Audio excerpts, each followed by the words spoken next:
Let my honesty spill out through the pages. You're listening to Escaping the Rat Race. I'm your host, Amy Leo, a singer, songwriter, and mental health educator. And our show is all about questioning the status quo and pushing the boundaries into what's possible for human beings and not probable. So tune in and get ready to escape the rat race, not only the monotonous 9 to 5 work grind, but also that incessant internal mental chatter that prevents most of us humans from experiencing more joy, peace, clarity, and freedom. On today's show, I'm talking with Yogi Aaron, who is actually the co-founder of the Blue Osa Resort, where we are holding our Summer Entrepreneurial Summit this August 6th through 13th. And on today's call, Aaron spoke with such lightheartedness, but also a deep knowing that has been cultivated through his 20 years of yoga and business experience. And both of us shared what I think are some pretty awesome stories on today's show, so get ready to be inspired. And also get ready to explore how you can really live with a quality of life that's perhaps even more enriching than you ever thought possible. Entrepreneurs do it all, putting aside personal care for the success of their business. This August, revive your sanity and your work in a week-long professional growth retreat in Costa Rica. Spend 7 nights at the Blue Osa Resort with 3 fresh garden-to-table meals a day, yoga classes, and 10 coaching classes for the success of your business and your life. Sign up for the advanced program and receive one-on-one coaching with Jean Catherine before and after the retreat. To find out more, go to www.reviveyoursanity.com, www.reviveyoursanity.com. Good morning, good afternoon, or good evening, depending on wherever you are in the world today. I'm Amy Leo from ReviveYourSanity.com. I'm actually sitting outside of Helsinki, Finland today, and I have on the line a very inspirational fellow, I think. His name is Yogi Aaron. He is the author autobiography of A Naked Yogi, so I know y'all will be intrigued with that. He's also the owner and the yoga director of Blue Osa and runs the yoga teacher training. And we at Revive Your Sanity are actually going to Blue Osa next month. So I think this is absolute perfect timing to get Aaron on the call with us, Yogi Aaron. So here we go. I'm going to pretty much let you kind of take the lead. So if you could just share a little bit about your personal story, Yogi Aaron, and then also a little bit about what it's been like for you to create a successful business. Well, first of all, Amy, thank you so much for having me on the program. And as you're sitting outside Helsinki, I'm sitting in our beautiful, luscious green garden at Blue Osa, overlooking the ocean with all 5 of my animals sitting around me right now. Well, that sounds pretty good. It's raining here, so and cold. Well, I can't wait for you to get here. I'm so excited for you to see Blue Osa and what we're doing here. Yeah. And we can't wait to have your group come. I got here about 7 years ago, and before that, I was in New York. Since 2001, I opened and ran a yoga studio there.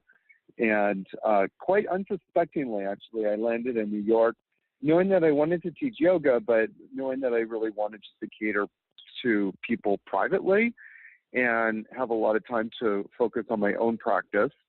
And a lot of that happened, but what ended up happening in the bigger picture is that I ended up opening a yoga studio and creating a beautiful community of people there. And then from that, I saw the need to further that sense of community. And I really felt compelled or calling to create a space, a safe space for people to commune and to congregate. And that's sort of how Blue Osa was born. The original idea was actually to create an ashram in New York City. And when I started to realize the price of that and how much that was going to cost, et cetera, I went, this is just crazy. And then I just started looking outside Costa Rica. I actually had my eye on Rishikesh, India for a long time. And then one day I was leading a yoga retreat in Costa Rica, much like when you're coming down here, and just driving down the road, and I saw a Century 21 sign outside this property and looked into the gate, and just beyond the gate there was this tunnel of bougainvilleas, and at the end of that tunnel was a topaz emerald looking sea. And I just thought to myself, this is the place where I need to call home. And immediately put down a deposit, and haven't looked back since. It's so beautiful. I love a few themes that you're touching on, and one is the community piece, which is so beautiful, but also this piece of the little delights of life kind of lying in the unexpected, in that when we follow our own wisdom, that it often, at least in my own life, when I follow my own wisdom, it does have a way of life unfolding in a way I never could have predicted. And that's been so amazing. It sounds like that's what happened with the Blue Osa story for you. Yeah, I mean, Blue Osa, Adam said it once best, that Blue Osa is about, being here is about seeing doors that are opening in our lives. And being a Blue Osa is a big invitation to walk through those doors. And so many people have said to me, Aaron, you're so lucky. And I say back to them, luck has really nothing to do with it. It's doors opened and I walk through them. And I really believe that. But I believe also that many of us don't see those doors. And we don't see them because, to coin like sort of the yoga phrase, we suffer from avidya. We can't see them because we don't know about them. Yes. So once we get to work and that covering is burned in the fire of practice, so through yoga practice, the covering disappears, and we all of a sudden it's like, oh my God, I can see these doors now. But then you have to have the courage to walk through them. So it's not just about seeing them, it's also about walking through them. And so many times I see so many people, they have literally opportunities handed to them on silver platters, and they still walk away from them. And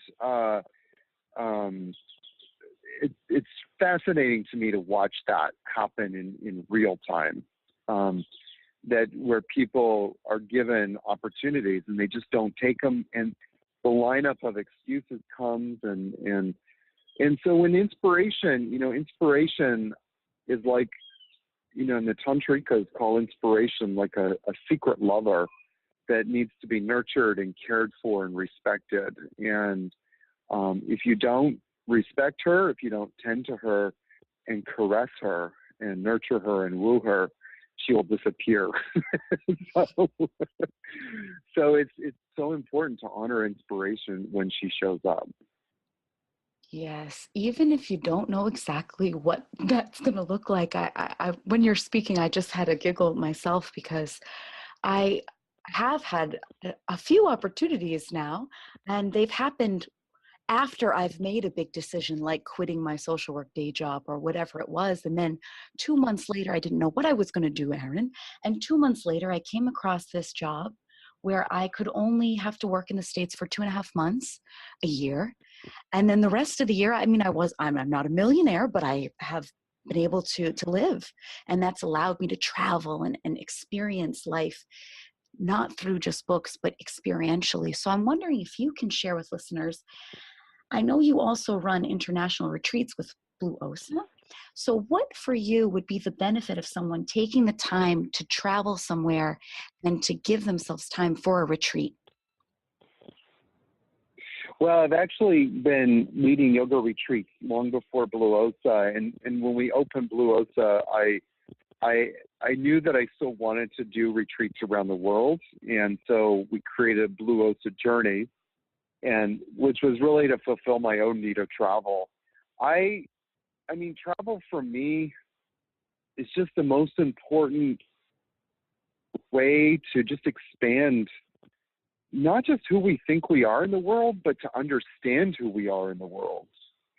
And also to understand the world. We have so many, ideas and beliefs around the world, about the world, that are just steeped in ignorance. I think to myself, like India, for example. I've traveled 10 times to India now and led 6 groups actually to India, and people are always blown away by how much of their sort of opinions of the world, opinions of India, and were not true. Yeah. And how much of their own sort of personal judgment gets in the way of their own experience. It's kind of like, seeing a family and seeing that they're dirty, and I'm just using this as an example, but you see a family on the street, you're walking by, you see a family of Indians living on the street, literally, and you see that they're dirty, and all of a sudden the judgment meter pops up and goes, oh, they're dirty, they're unclean, blah, blah, blah. And then you actually start to interact with them and find out that they have more joy than most of us ever experience in a lifetime. And you think to yourself, like, oh my God, it makes me re-examine all of my cherished beliefs about myself, about people, and all of the things that I value. And I think that's the greatest gift that a person can have is, and I also think too, like in travel, you often, if not more than likely, experience challenges and obstacles, just as simple as trying to find a place to eat. And obviously, if you're on retreat with me, that will never be an issue, by the way. But if you're by yourself and you're having, you can have challenges just by trying to find a place to eat. And I think those challenges, those things that put us outside of our comfort zone, show us, what we can do in life, and that we have more abilities than we think we do, and we are more resilient than we think we are. And it's all part of the adventure of exploring your self-imposed limitations and getting ourselves out of the box. There's no greater gift that one can give themselves than travel and traveling and putting yourself into travel situations that, where you don't know what's going to happen next. I think that's so amazing. It's my favorite thing to do. Me too. I find I feel I'm most really alive in that, and there's always possibilities on offer. But I think what happens is when I'm in my everyday routine and in the States, it's easy to it's easy to believe the brain's predictive powers, like it's exactly what you said about the doors being opened, whatever we think and believe. And I love that you're really touching upon this, because belief and assumptions are incredibly powerful. They do form our experience, but just because we're having an experience that's limited doesn't make it true. We're kind of very not objective, we're not objective with it at all. So I really love what you're sharing, Aaron. And I wonder if you can thank you. A little bit on, I'd love to hear, I actually, I did actually go to your website, and I noticed there was a talk that you gave, and I would love to hear your experience with traveling and experiencing psychological freedom, even when you're in precarious situations, because I know you had shared on the video that you had been traveling and did find yourself actually physically injured. So I'm not sure if you'd like to share that with folks, but I think that would be a neat direction to go in. I've had a few experiences. There was one time in Colombia when I went on vacation to Colombia for a short visit and had a wonderful vacation, and then got to the airport and was told that I wasn't allowed to leave Colombia. and I was on a tight schedule. And it's like I kind of had arrived at the airport sort of last minute, and then they wouldn't let me get on the plane, and oh my God, the drama. And it's like I tell my yoga students, like, this is why you practice yoga, so that you can arrive in these moments with complete stability and serenity. But the other time was one I was talking about in my one of my talks is it's a long story, but to make it short, I was leading a group in the Himalayan mountains, and we were actually hiked up to this place called Tapovan, which was at 15,000 feet, and we stayed there for the night. And the next morning, we started going down this glacier, which was very, very, very steep. And so we went really slow and easily and took breaks. And we were almost at the very end when somebody looked up and yelled to everybody to look up, look up, look out. And this boulder, which was about twice the size of a basketball, came plummeting towards us. And it actually ended up hitting me. I looked up too late, and it actually hit me right smack in the middle of my leg, my left leg, and immediately broke my femur bone in two. And I ended up having to be trapped on that mountain for a full day until help arrived. I think, one of my worst fears, talk about facing your fears, one of my worst fears has always been, not just getting injured in a foreign country, but getting injured in a remote place in a foreign country. And you couldn't get more remote than Tapovan, which was, it was 3.5 days before I finally arrived at the hospital and got operated on. And that moment taught me a lot about surrender. And I always tell people it was actually the culmination of my practice. Like, arriving in that moment was the culmination of all the yoga practice that I had ever done, came to me in that one moment. And my ability to be steady, to take responsibility for my life, and my love of the divine, my deep connection that I had cultivated with the divine, was what really got me through that moment. And there was a moment when we didn't know if help was going to arrive, and we thought that we were going to have to stay there all night. And all of our clothes had gone ahead to the porter, so we had no clothes and no shelter.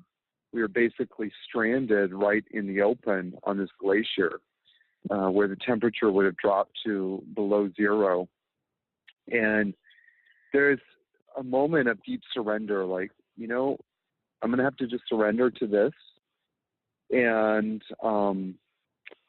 just trust that, the right thing is going to happen. Whatever is meant to be is going to happen. It's out of my control. It's out of my hands.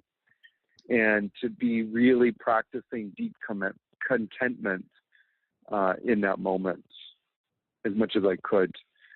So that challenges do face us, and that challenge is that moment of that boulder hitting me really reshaped the rest of my life in so many ways. And one of the, I say obvious, but maybe it's not so obvious to some people, but obviously one of the biggest ways it reshaped me was teaching me about how fragile life is and how to really appreciate it. And also not to cling to moments. Like, some of us cling to moments that are happy and joyful, but also so many of us cling to our miserable moments. Like, we just carry those miserable moments with us. And there's a beautiful phrase in scripture that says, this moment shall pass, this too shall pass. And every moment just passes. But in those moments, that's also our life. And so to really cherish each moment, no matter how quote unquote bad it is or quote unquote how good it is, to take all moments as precious, because they are our life. And once those moments are gone, they're gone forever. Yeah. So, get to it and enjoy it and be in each moment. Yeah, I find it really fascinating how I grew up in a really small town, and people would be horrified. And what some folks, I can hear them now, would say is, well, this is why I don't travel, because I wouldn't get hit by a boulder on Yeah. on a Himalayan mountain. But the truth is, this can happen anywhere at any time, because the more that I live into life, the more I see it's really neutral, and that things happen to everybody, and that it's not personal. Yeah. And what I hear from your story is that you had access and you tapped into this quiet mind space, this resiliency that's available for every human being, no matter what external circumstance that they're going in. And I've talked with enough humans to realize that most people really don't cherish the quote unquote negative, or embrace it. Most people don't. Well, I can even speak for myself. I don't like to be uncomfortable. I don't like discomfort either. But I found that, again, it's this process of looking inward that you're talking about, where it doesn't seem as scary, and I'm not as scared of my human experience, and I'm able to be much more graceful in my lows and grateful in my highs. And there's something different about living that way, like you said, where it is your life. This is all you've got. Yeah, I just am really struck by it. And yeah. What saddens me more than anything is to see that people don't have the fire of life lit underneath their ass, or the fire of urgency. Yeah. That, so many people say that they're waiting for retirement, or they're waiting for all the stars to be aligned, whatever that means, and to do something. But why are you putting off today what may never happen tomorrow? I was actually, about a year ago, I have a friend in Costa Rica, more of an acquaintance than a friend. And I didn't really know his whole story until that moment, because what had happened is his partner and his partner's best friend, who was also his best friend, and his partner were in a car, and they were driving to their home, which was sort of on the other side of Costa Rica, and a propane truck somehow smashed into their car, and they all died instantly. And he was devastated. My poor friend was devastated, of course, as anybody would be.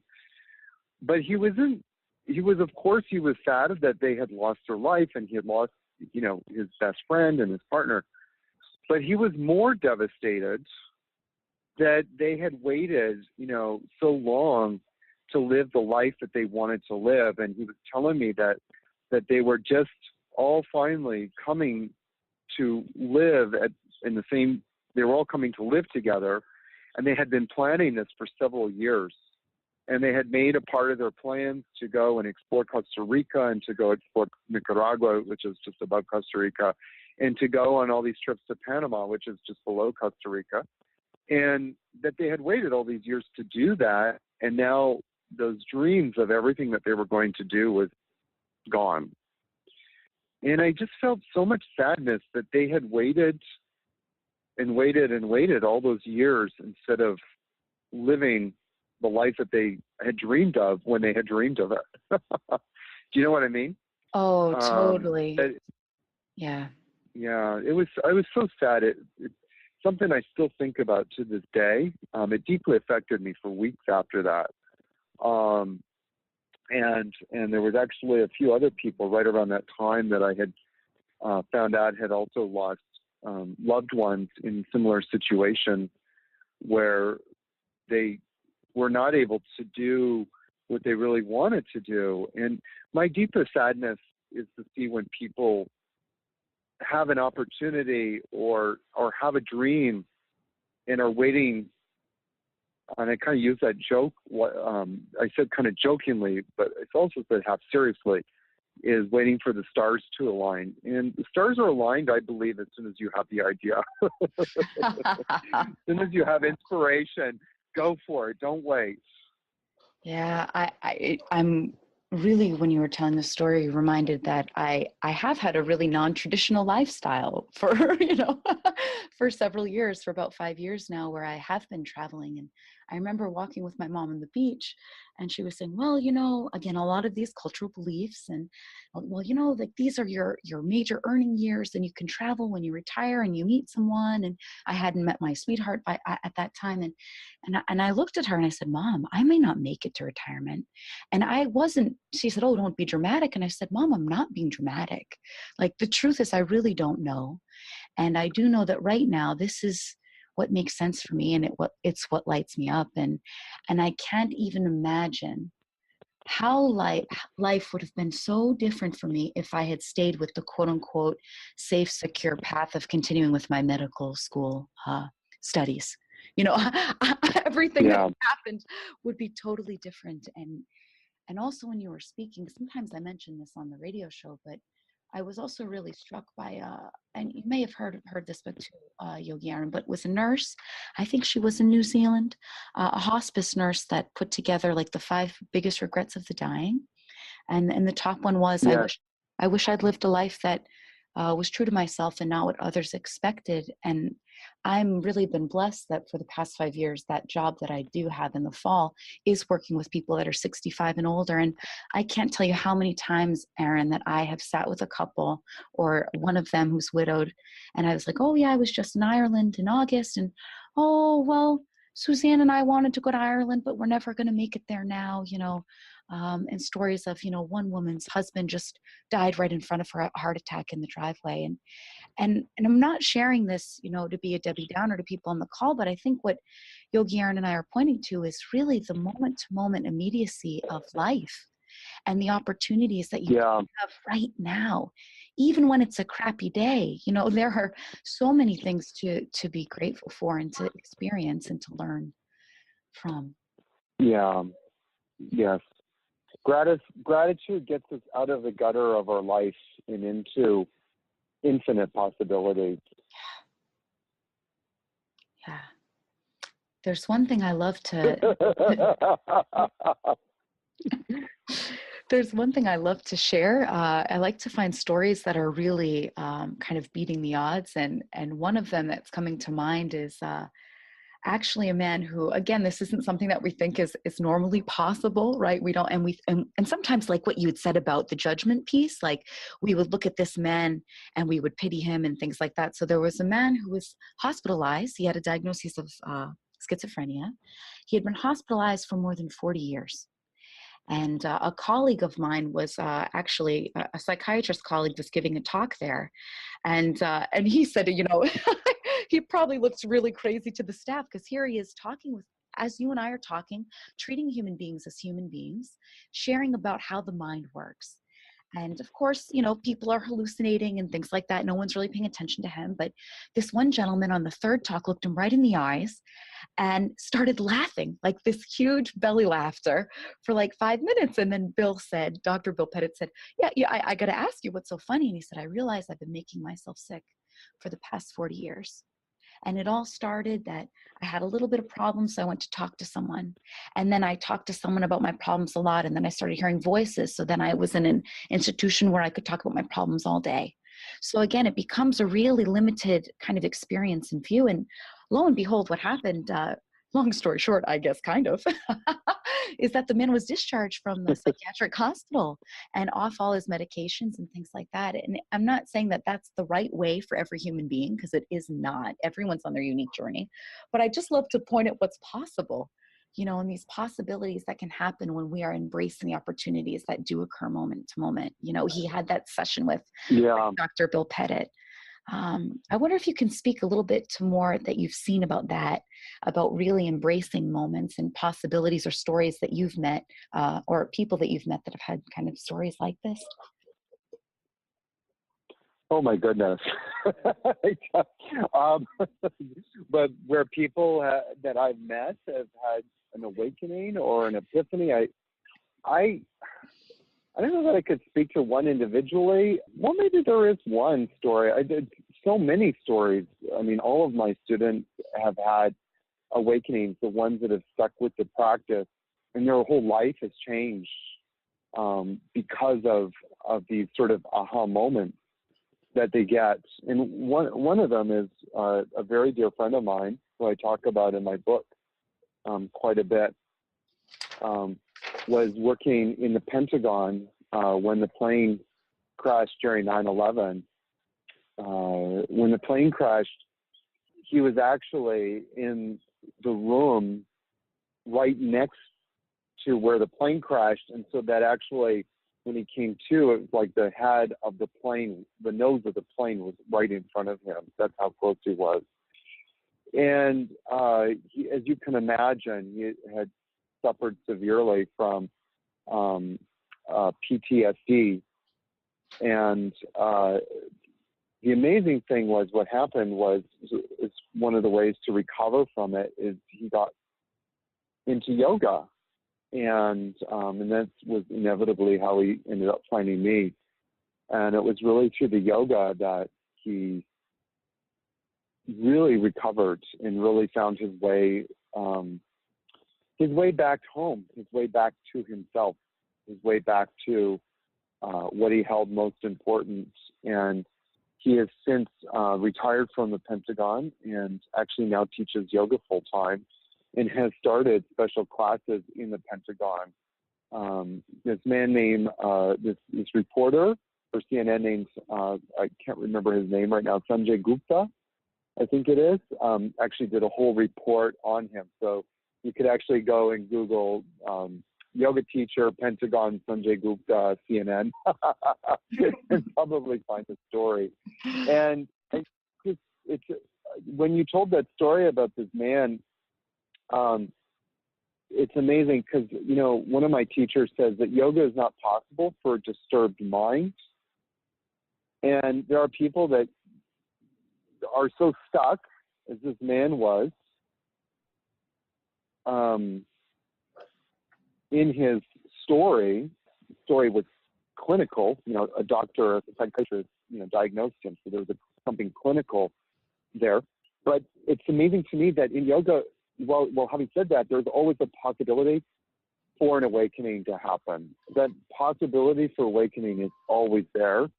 And typically the awakening happens through practice, but sometimes that awakening happens by being in the presence of an enlightened soul or just through the grace of the divine, you know. And in that moment, he had an awakening and it was like, wow, I don't need to live this life anymore. Okay. Yeah, good to know. And it can be that simple. I mean, it's not simple, but it can be that simple. And in the mind, and in that moment, the mind is no longer disturbed. I think I love hearing stories like that. Yeah. So thank you. Yes, of course. You know, for me, it's so nice to just, again, talk about this quiet mind that is available to everybody, and that it can be ordinary, you know, it can be. And it's so funny. I love how you and I come from different backgrounds. I feel like we've kind of, we've arrived at the same airport through different flights, you know, and I just love that for each person that there is, again, an individualized path, that grace is always available. And whether that's through yoga or a conversation about the mind or whatever it could be. I mean, some people find clarity and have aha moments, again, in the shower or when singing or when playing soccer. So it's just amazing. I think human beings, sometimes we get a bad rap because we get so identified with our conceptual mind, but our core really is beautiful. And I would invite listeners to just play around with that. If you're pessimistic, that's okay, but just play around with it in your everyday life. That, you know, the only thing that can ever get in any of our way is, again, a really busy, contaminated, you know, the contamination of the conceptual mind. And with that, I can't believe we're out of time. Oh my goodness. Ay. We're just starting to go in. I know. Well, oh my goodness. Well, I think I have to have you on again because there are so many like nuggets I wanted to know more about. But if you could leave the listeners with one take home for today, Yogi Aaron, what would that be? And please share where people can reach you if they want to talk with you more, if they want to practice with you, or maybe visit Blue Osa, or even go on a retreat with you. I think Cambodia is coming up next, right? Yes, I have a retreat to Cambodia, to Angkor Wat in the end of September, September 22nd to October 1st. There's still room for about 3 more people. So if you'd like to join me, you can get a hold of me. The best way to get a hold of me is through my website, which is yogiaaron.com, YOGIAARON.com. And as you mentioned, I have a great blog there. It is a great blog, I think.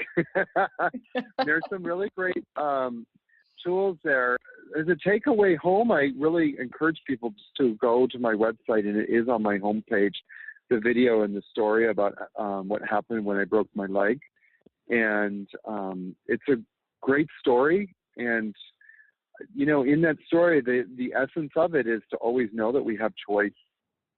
And if people realized how much choice they had in this world, not only would they gain a new sense of freedom and clarity about their life, but I believe that they would start making different choices. So that's my takeaway. You have choice.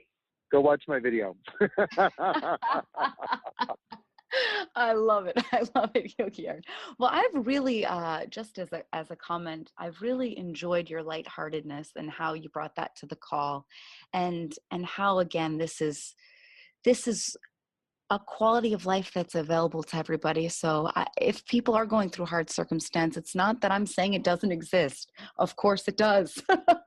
But again, that freedom of choice, that looking inward, that self-education, and however you do that, that's right for you. It really is a game changer. I can't express that enough to folks in words. Really, words don't really do it justice. Yes. But, well, thank you so much, and I look forward to seeing you in the flesh in a month when we are down on the beautiful Osa Peninsula at Blue Osa. And if folks would like to join me and meet Aaron in person, I do also have a couple of spots left, and they can find out more information at reviveyoursanity.com, or you can actually go to blueosa.com as well, because the information is on that website too. So thank you so much, Yogi Aaron, and I will talk to you soon. Be well, Amy. Thank you so much. You're welcome. Bye. I found today's call really inspiring, but also really practical, and really providing a space to remind us of the fact that we are all alive right now in this moment, and to not take that for granted, that we don't have to take life for granted, and that we can choose to see with wider eyes and to see the opportunities that are available to us. I really enjoyed how he spoke about not clinging to moments and how really they're gifts and that you can really let them go. For me, it reminds me of an inhale and an exhale. So just like breathing, we need the inhale and the exhale, just like we need our low moments and our quote unquote high moments. And throughout the call, there was the theme of the importance and the urgency of the life you're living right now, that putting things off to tomorrow often means that it will not get done, and that you actually have the power, the capacity, the resilience to do things today, that it really isn't as scary as we think, and that when we actually start to get into action, that we will have these aha moments that will suit us, and we will know what to do as we move forward. We may not know as quickly as we would like, but that having these aha moments and this capacity for insight is built into every human being. I think that is so important, and something that is so missed in society, where we're taught to value outward things like how smart someone is, or how good they are at sports, or how good of a people person they are, but that every human being does have access again to this inner wisdom and can cultivate a life through their strengths, and can also improve on weaknesses. That is always possible, and that can always fuel us into moving forward in our personal and our professional lives. Until next time, thank you so much for listening. If you do want to get these podcasts delivered right to your device, all you've got to do is subscribe on iTunes. You do that by searching in the little search button, Escaping the Rat Race with Amy Leo. We also have these podcasts available on YouTube, so you can do the same by searching Escaping the Rat Race with Amy Leo, and it should pull up our playlist where you can easily access all of these amazing interviews where we're speaking with people who are really creating a life, a business that they love, and that there is much more available to us. There are much more possibilities than we think. Until next time, keep rocking.